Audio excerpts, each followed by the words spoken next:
안녕하세요. 공인중개사 시험을 과목별로 마스터하는 시간입니다. 시니어를 위한 공인중개사 마스터입니다. 자, 이번 시간에는요, 지난 시간에 이어서 부동산 공법에 대한 특강을 진행할 텐데요. 이 공법은 이론 중심의 학문이 아니라 우리 주변에서 쉽게 볼 수 있는 실생활과 굉장히 밀접한 과목입니다. 그렇기 때문에 일상생활 속에서 무심코 건물이나 토지를 지나치지 마시고요. 실생활에서 사용되는 용도나 이런 것들을 잘 살펴보면서 지나치시면 좀 더 시험에 도움이 되지 않을까 생각이 듭니다.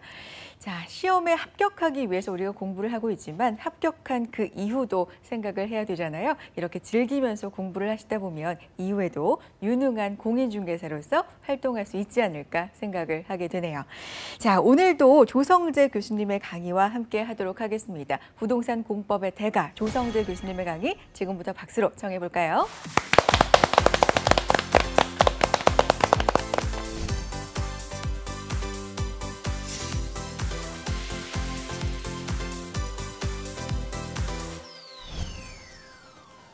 안녕하십니까. 도시개발법 제5강이죠.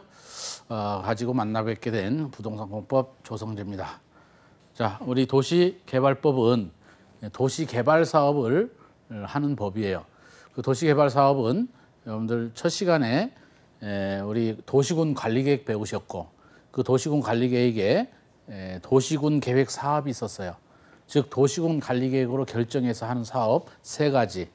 국토계획법에서 이미 배운 도시군 계획 시설 사업이 있었고요. 즉 기반 시설을 설치, 정비, 개량하는 사업이요. 두 번째 지금 배울 사업이 도시개발 사업입니다. 이 도시개발 사업은 국토계획법에 규정되어 있지 않고 특별법인 도시개발법으로 빠져나온 거고요. 또 도시군 계획 사업에 한 가지 사업이 더 있었죠. 정비 사업.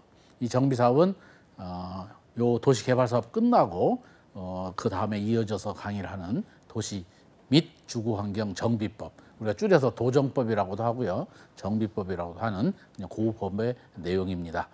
그래서 먼저 이제 두 번째 사업이죠, 도시군계획 사업의 도시개발 사업을 가지고 만나 뵙도록 하겠습니다. 이 도시개발 사업을 규정하고 있는 법이 바로 도시개발법이고, 이 도시개발법 당연히 그 사업 시행자가 정해져서 그 시행을 하겠지만 그 시행자를 계속 감독할 행정기구가 있어야 되겠죠.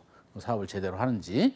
그래야 거기 재산권자, 우리 국민인 재산권자가 정당하게 자기 재산권을 행사하면서 사업에도 협조할 수 있을 거 아니겠습니까? 그래서 그 감독자가 대부분 지정권자라는 거 알아두시면 아주 편합니다. 그래서 웬만한 권한은 바로 지정권자가 행사한다라는 거, 그 시행자 뭐 구역 지정하는 것뿐만 아니라 시행자 지정하고 시행 방식을 정해주고 거기에 또 어떤 규모로 개발할 수 있도록 각종 계획을 짜고 하는 그 인간해주고 하는 거를 바로 지정권자가 한다라는 거. 이 지정권자라는 건 도시개발구역 지정하는 자가, 도시개발구역 지정권자가 대부분 권한을 행사한다는 거 알아두시면 시장군수 구청장은 이따가 보면 지정 권한이 없어요. 그 시장군수 구청장이 하는 일은 뭐 시덥잖은 일만 합니다. 그래서 자기가 직접 지정 권한이 없으니까 시도지사한테 요청하는 거예요. 요청 권한이 있어요. 무슨 소리냐? 송파구청장은 송파구 관할구역 내에 도시개발구역 지정 권한이 없어요. 누구한테 있느냐? 서울시장한테 있는 거예요. 여기 시도지사 할 때 시는 특별시장, 광역시장 말하잖아요. 도지사랑 같은 급인. 그러면 송파구청장은 그러면 어떻게 하면 되냐? 서울시장한테 요청하면 되죠. 마찬가지예요. 부산 사하구청장도 지정 권한이 없어요. 그러니까 이제 부산시장한테, 부산광역시장한테 지정을 하는 거죠. 마찬가지예요. 시군. 그러니까 뭐 경기도 광주시, 또 뭐 여주시입니까? 여주시, 또 가평군, 군수 이런 사람들은 지정 권한이 없어요. 도지사한테, 경기도지사한테 요청을 해야 되지. 그래서 시험도 잘 안 나옵니다. 근데 중요한 건 요거. 우리 이제 도시개발 사업을 수용 방식, 거의 도시개발 사업에 필요한 재산권을 몰수해서 시행자가 하는 방식이 있고, 거의 토지 구획 정리를 해가지고 다시 원소유자들한테 돌려주는 방식이 있어요. 그런 방식을 환지 방식이라고 하는데, 그 환지 방식으로 사업을 하려면 그 시행자가 환지 계획을 작성해야 돼요. 어떻게 환지를 해줄 건지 치밀한 계획을 해야 될 거 아니겠어요? 그거를 인가를 받아야 돼요. 제대로 작성을 했는지. 도시개발법 법률 규정에 정확하게 맞게끔 작성을 했는지. 그 인가권자는 요 지정권자가 아니에요. 시장군수 구청장이라는 거 기억을 하시기 바랍니다. 요거 시험에 자주 나오니까 이것도 별로 중요하지 않으니까 그렇고 어쨌든 그 두 가지 정도 시장군수 구청장은 이제 지정 권한이 없다. 그래서 시도지사한테 상급청한테 요청할 권한밖에 없다. 근데 이따 보면 이 시장 중에 대도시 시장, 이 대도시라는 건 인구가 50만 이상인 시. 현재 뭐 우리 경기도의 대표적인 거 성남시라든가 용인시라든가 그리고 수원시, 뭐 안산시 인구 50만 이상인 시는요, 그 대폭 이 토지 규제에 관한 권한을 도지사에서 대도시장한테 내려줬습니다. 상당히 일반 시장하고 대도시장, 즉 인구 50만 이상인 시하고는 이 공법에 관한 한, 즉 토지 규제에 관한 권한이 엄청 차이가 나요. 그래서 뭐 고양시도 뭐 거의 인구가 100만 되죠. 수도권에는 좀 많고 지방은 별로 없어요. 뭐 포항시다, 천안시다, 뭐 전주시다, 뭐 이런 데가 있는 거예요. 창원시다. 어쨌든 그 대도시 시장이 이다 보면 국토부 장관은 예외적이고 요 지정권자, 그러니까 중요하니까 또 지정권자도 시험에 자주 나오겠죠. 이따 이제 당연히 있는 것이고. 자, 이 도시 개발 사업의 정의는 뭐 쉬운 얘기니까 도시 개발 구역 안에서 하는 사업을 도시개발 사업이라고 해요. 이 시행 방식에 대해서 또 시험에 자주 나오니까 그 시행 방식이 환지 방식과 수용 방식과 혼용 방식 세 가지 있는데, 혼용 방식은 뭐 별도로 방식이 있는 게 아니라요. 하나의 구역 안에서 일부는 수용 방식으로 하고 일부는 환지 방식으로 하는 거니까 별도로 뭐 외우실 필요는 없는 거고, 결국은 어떤 경우에 환지 방식으로 하고 어떤 경우에 수용 방식으로 하는지 여기 알아두시면 되는 거죠. 그래서 이건 뭐 또 앞자리 딴 건 항상 외우시라는 거죠. 외우시라는 거죠. 지대공이 뭐냐? 지대공이 요 지는 요거예요. 지가의 지. 대는 뭐냐? 요거 대지로서의 효용 증진의 대. 공은 뭐냐? 공공시설의 정비. 그래서 요런 지대공 얘기가 나오면 환지 방식. 그러면 틀린 문장 만들 때는 어떻게 했어요? 지대공인데 수용 방식이다. 그런 문장 틀렸을 거잖아요. 항상 문제라는 거는 다음 중 옳은 것 골라라 그러면 옳은 문장 하나에 틀린 문장 4개가 나오는 것이고, 다음 중 틀린 것 골라라 그러면 틀린 문장 하나 나오고 옳은 문장 4문장 나오는 건데, 결국은 시험이라는 건 OX 문제예요. 그래서 뭐 어떻게 틀리게끔 나올 건가? 당연히 환지 방식의 반대말은 수용 방식인 거고, 수용 방식의 반대말은 환지 방식. 그래서 대규모 단지를 조성하고자 한다. 그게 바로 이거죠. 집단적인 조성. 이러면 이제 수용 방식, 그런데 거기에다가 환지 방식 연결하면 또 틀린 문장이 되겠죠. 그래서 서로 반대말이라는 걸 기억하셔야 돼요. 그러면 또 쉽게 또 해결이 되는 거예요. 자, 시행 방식에 대해서 이제 정리를 하셨으면 이렇게 하는 게 이제 혼용 방식이지. 여기는 수용, 하나의 도시 개발 구역인데 여기는 환지 방식, 이런 게 혼용 방식이니까 별도로 할 필요 없는 것이고. 자, 요거는 또 이제 요 표는 또 중요한 거니까요. 여러 가지를 한꺼번에 여러분들이 정리할 수 있는 표니까 제가 설명을 드리겠어요. 자, 우리 사업 시행자가 될 수 있는 자, 왜 될 수 있는 자냐? 요 자들 중에서 1번부터 이제 11번까지 쭉 있잖아요. 이 자들 중에서 도시개발구역을 지정하는 자가 시행자를 골라 잡는 거예요. 이 사람들이 다 시행자가 되는 건 아니고 한꺼번에 공동 시행하는 건 있을 수 없잖아요. 이 중에서 구역 지정권자가 지정하면 그 자가 이제 시행자가 되는 거니까 이 자들은 시행자가 될 수 있는 자죠. 즉 이제 이들 중에 지정되면 그때 이제 시행자가 되는 거죠. 그것도 아까 대부분의 권한 행사가 지정권자가 행사한다 그랬으니까 시행자 지정도 지정권자가 하는 거예요. 구역 지정하면서. 그럼 당연히 국가가 지정이 될 수도 있고 지방자치단체, 공기업이 지정될 수도 있고 민간이 지정될 수도 있는데, 이 사업의 시행자의 성격은 반드시 기억을 하셔야 돼요. 왜냐하면 그 시행자가 누구냐에 따라서, 즉 행정청이 하냐 아니면 행정청 아닌 자가 하느냐에 따라서 그 법적 규제가 많이 달라질 거란 말이에요. 또 공적 주체가 하느냐 민간 시행자가 하느냐에 따라서 또 규제가 또 달라질 거고, 누가 시행을 하느냐에 따라서 규제의 강도가 다를 거란 말이에요. 그래서 이 구체적인 내용까지는 다 모르더라도 그냥 성격은 아셔야 돼요. 자, 행정청 그러면 당연히 국가나 지방자치단체가 행정청이죠. 근데 공적 주체는 그거보다는 넓은 개념이죠. 왜냐하면 공공기관, 지방공사들은 행정청은 아니지만 공기업이잖아요. 공기업까지는 이제 공적 주체고. 자, 이런 뭐 토지 소유자다. 그들로 설립한 조합이다. 또 지방으로 이전하는 법인이다. 또 등록사업자. 이 등록사업자들이 대부분 건설업자들이거든요. 그리고 토목공사업의 면허를 받은 사람들, 또 부동산 투자 회사, 또 부동산 개발업자. 이건 딱 용어만 봐도 민간 표시나잖아요. 그래서 성격은 꼭 아셔야 돼요. 이거 뭐 6곳이란 건 뭐냐면 정부 출연기관 2곳은 외울 필요 없어요. 공공기관이 우리나라 수백 개 있는데 그중에 6개만 도시개발사업 시행자가 될 수 있다는 거. 모든 공공기관이 다 될 수 있다는 건 아니고 우리 정부 출연기관도 수백 개예요. 우리나라에. 그중에 2개만 도시개발사업 시행자가 될 수 있다. 근데 그 2곳이 어디냐? 그것까지 외울 필요는 없고요. 자, 이 공동 출자 법인은 뭐냐면은 이 조합을 제외한 나머지 1번부터 10번 해당하는 둘 이상이 공동으로 출자해서 만든 법인이에요. 우리 보통 컨소시엄을 구성해서 사업을 한다 그러죠. 당군일의 최대 사업이라는 용산개발 사업도 26개 업체가 컨소시엄 구성해서 하잖아요. 삼성이 제일 주도적으로 하다가 삼성 빠져나갔고, 뭐 철도공사도 있고, 뭐 이런 거잖아요.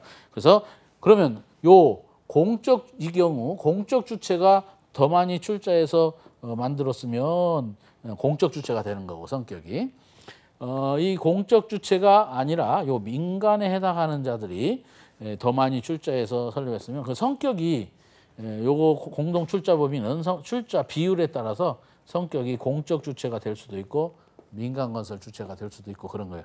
출자 비율에 따라서 그 정도 알아두시면 되고. 자, 그중에 여기까지는 지정 권한이 있죠. 얘들은 행정청 중에. 국토부 장관은 예외적이지만 지정 권한이 있고 원칙적으로는 시도의사 대도시장이 지정한다. 자기 관할구역 안에 도시개발구역 지정하면. 자, 시군구는 이제 지정 권한이 없다 그랬죠. 이 시장 중에 대도시장은 지정 권한이 있지만 나머지 시장은 지정 권한이 없는 거야. 그래서 요청 권한만 있다. 자, 그러면 공적 주체 아닌 자들은 지정 권한도 없고 요청 권한도 없어요. 단 제한할 수 있는 권한은 있어요. 제한. 자, 그중에 누구는 제한할 수 없느냐? 조합.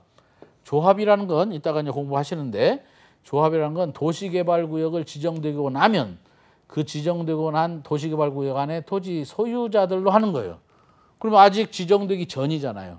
그러면 조합이란 건 이때는 제한 단계에서는 존재할 수 없는 거예요. 존재할 수 없는 유령이 어떻게 제한을 하겠습니까? 그래서 조합을 제외한 나머지 민간 시행자들 다 제한이 가능합니다. 요 공기업도 제한이 가능하고 공기업들도 요청 권한이나 지정 권한 없으니까.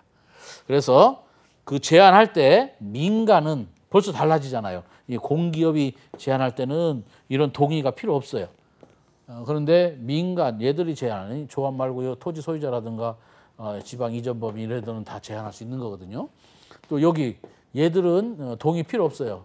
왜냐하면 공기업이 과반을 출자한 법인은. 근데 요 민간 공동 출자 법인 있잖아요. 걔들은 또 면적의 3분의 2 이상 함부로 뭐 제한하면 안 되니까 동의가 필요합니다. 어쨌든 요 표로 지정 권한자 공부할 수 있는 거고요. 또 지정 요청자 공부할 수 있는 거고 또 제한에 대해서 또 민간은 또 어떻게 해야 되는지. 그래서 성격을 꼭 기억을 하셔야 된다. 국가나 지방자치단체만 행정청이고 나머지는 행정청이 아니에요. 공기업들도 행정청은 아닌 거예요. 앞으로 이제 환지계획, 아까 환지계획인가 시군구한테 받아야 된다 그랬는데 행정청인 시행자들은 환지계획인가 받을 필요 없어요. 그냥 작성해서 바로 사업하면 돼요. 근데 행정청 아닌 어떤 경우는 아까 제가 여기 보상금 수용 방식으로 할 수 있단 말이에요. 수용 방식으로 사업할 때는 보상금 줘야 되잖아요. 그 보상금을 현금으로 안 주고 토지 상환 채권이라는 걸 발행해서 줄 수 있어요. 그때 민간은 뭐해야 보증인 세워야 돼요. 그 채권이 부도날 수 있어요. 근데 이제 공적 주체, 공기업들까지 포함한 얘들은 보증 받을 필요가 또 없는 거예요. 보증 얘기 나오면 공적 주체는 받을 필요 없다 그랬잖아요. 자, 어쨌든 요 내용은 뭐 이 자체가 시험 많이 나오는 건 아니지만은 이걸 이해를 해야 도시개발법 전반적으로 그 차이나는 점을 이해할 수 있다.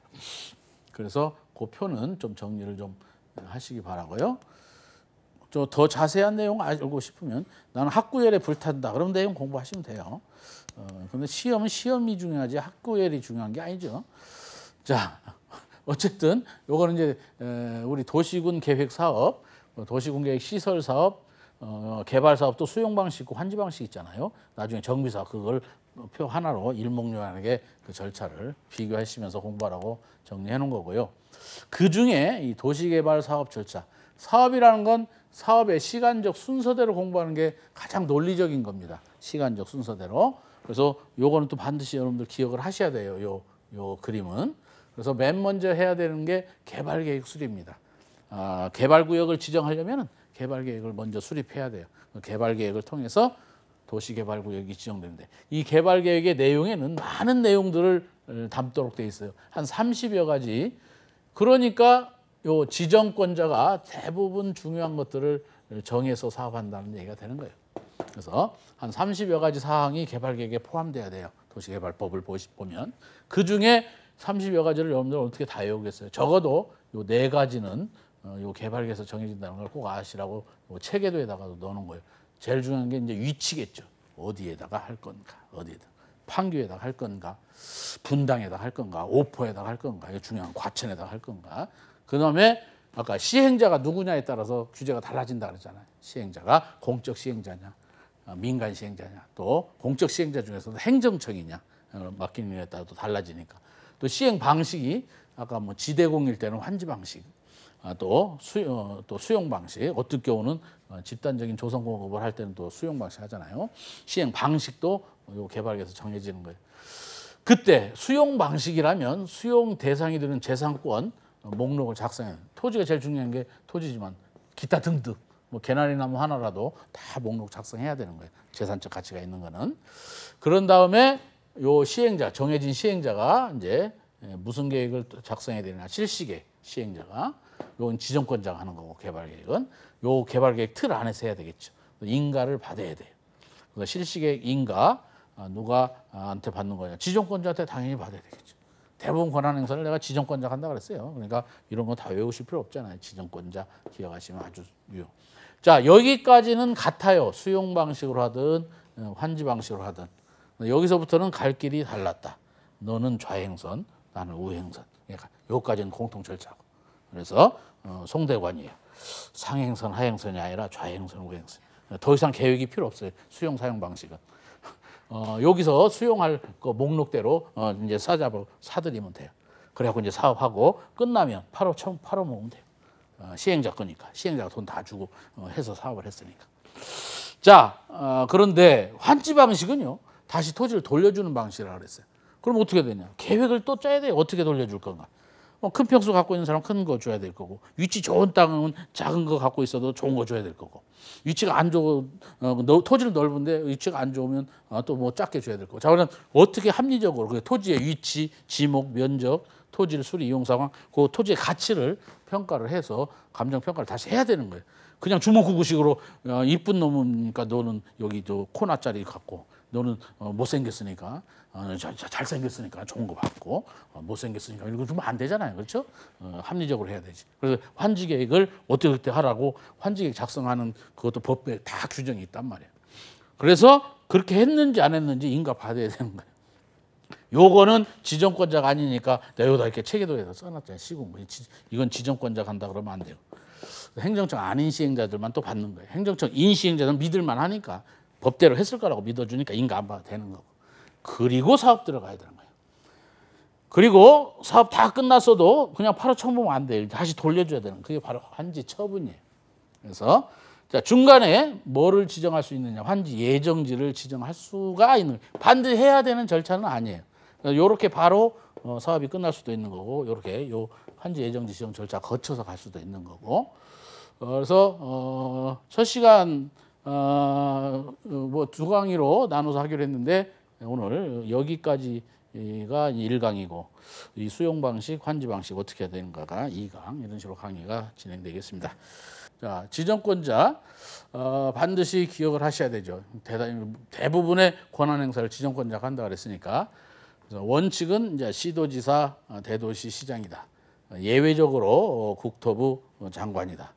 그래서 이 예외적인 경우 국토부 장관이 얻는 경우 알면 나머지는 시도지사, 대도시장이니까 그 도시개발구역을 관할하는, 쉽게 정리할 수 있어요. 자, 보세요. 국가 차원에서 하니까 국토부 장관인 거예요. 국가 차원에서 하니까. 그러니까 국가가 사업이 필요하다. 중앙이 국가잖아요. 중앙의 반대말은 지방이에요. 중앙의 반대말은 변두리가 아니에요. 지방이지. 그래서 중앙행정기관 즉 장관들이 요청한다 이 말이에요. 장관들이 쪽팔리게 시도에서 대통령한테 요청할 수는 없잖아요. 자, 또 아까 걸쳐서 하는데 협의가 안 돼. 걸쳐서 할 때는 협의해서 하도록 돼 있는 거죠. 서울시하고 성남시하고 걸쳐서 한다. 당연히 협의해서 해야 되죠. 근데 협의가 안 되면 그 후에 이제 국토부 장관한테 또 공통 상관이 있으니까. 그래서 여러분들이 외울 건 요거 하나입니다. 5번. 나머지는 이해가 되잖아요. 왜 지방자치단체한테 안 주고 국가한테 줬을까? 당연하잖아요. 요거 공공기관하고 정부 출연기관. 아까 시행자가 될 수 있는 자에서 행정청 아닌 자들은 제한이 가능했단 말이에요. 그중에 공공기관 정부 출연기관도 행정청이 아니니까 제한이 가능해요. 그때 30만 이상이고 국가계획과 관련 여도 또 국가계획이 나오잖아요. 그러니까 그때는 이제 국토부 장관한테 다이렉트로 제안할 수 있는 거예요. 그래서 요 경우는 국토부 장관이 지정하고 나머지는 이제 시도의사, 대도시장이 간단하잖아요. 아까 지정 요청에 대해서 말씀드렸고 시군구는 지정 권한이 없으니까 지정 요청할 수 있고 아까 지정 제한도 다 말씀드렸어요. 자, 이 개발계획 내용 여러분들 뭐 이걸 어떻게 다 외우겠어요? 아까 그 체계도에서 적어도 네 가지 위치, 또 시행자, 시행 방식. 그때 수용 방식일 때는 그 세부 목록, 뭐를 수용할 건지 세부 목록 이런 것이 정해진다는 거고. 자, 중요한 게 개발 계획 수립할 때, 개발 계획을 쌓을 때 아무리 지정권자를 하더라도 지 멋대로 하면 안 되고요. 이 환지 방식으로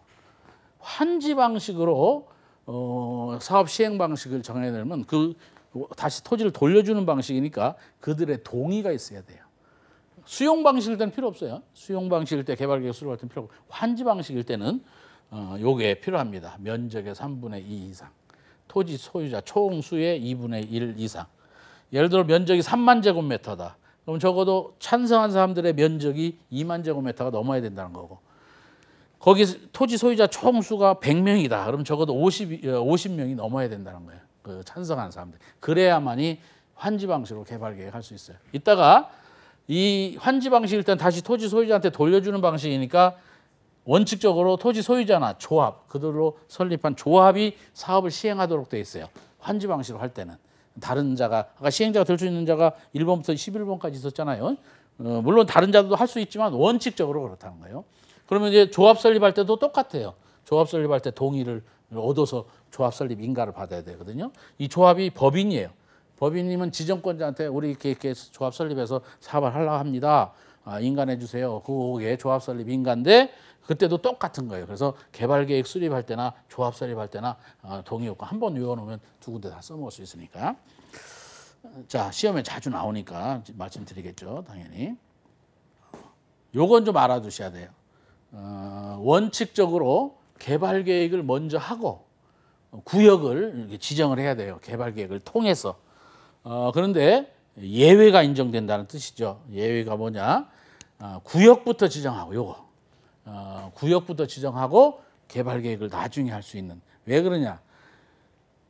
개발 계획을 하다 보면 통상 한 2년 정도 걸려요. 그럼 이게 소문이 나요. 그럼 거기 막 땅 투기를 해놓는단 말이에요. 그래서 그 투기를 막기 위해서 기습 지정할 수 있는. 우리나라 신도시는 대부분 이렇게 하죠. 옛날에 뭐 오포가 될 거냐, 동탄이 될 거냐 한참 뭐 하다가 그냥 그냥 발표했잖아요. 그래서 그게 뭐냐? 그게 기습 지정이라고 하는 거예요. 투기 막기 위해서. 그래서 대부분 우리나라는 신도시 개발할 때는 개발 계획부터 먼저 하지 않아요.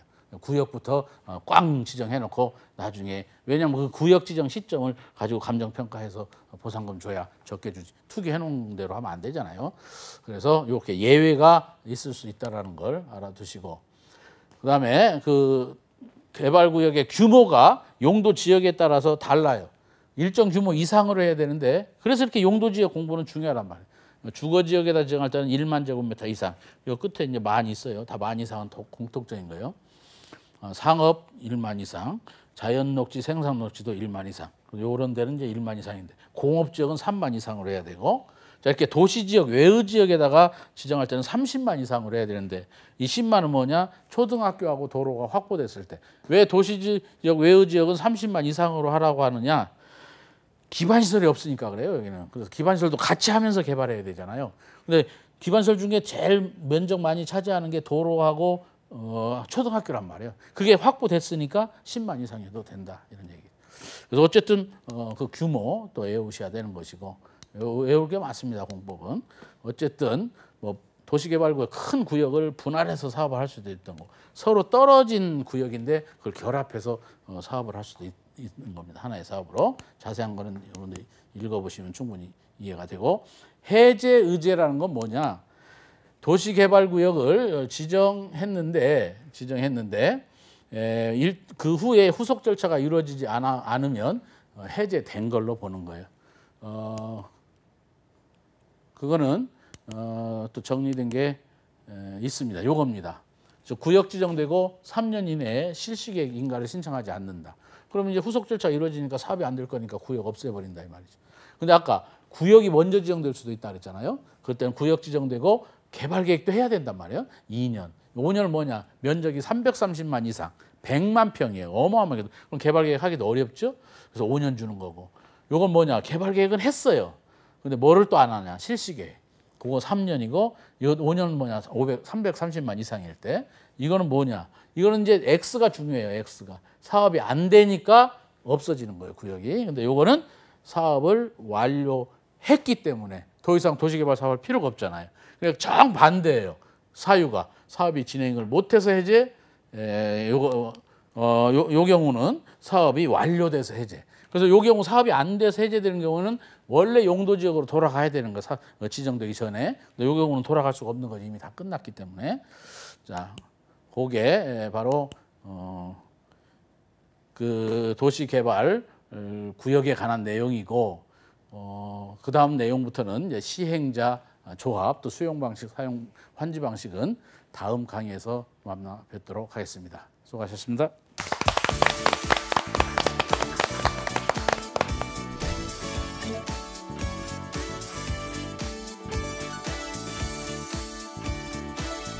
네, 조성재 교수님의 부동산 공법에 대한 강의 함께 했습니다. 조곤조곤 말씀하시는데 은근히 말씀 중간중간 재치가 있어서 참 웃으면서 들을 수가 있었는데요. 시험을 위해서 외울 수 있는 방법까지 함께 알려주고 계시니까 차근차근 따라가시면 공법에 대해서 완벽하게 정리할 수 있지 않을까 생각이 듭니다. 자, 오늘 함께 하신 강의 내용은요, 한국직업방송 홈페이지 또 유튜브 통해서 다시 보실 수 있거든요. 놓치지 마시고 정리하시기 바랍니다. 저희는 다음 이 시간에도 알찬 강의로 돌아오겠습니다. 함께해 주신 여러분 고맙습니다.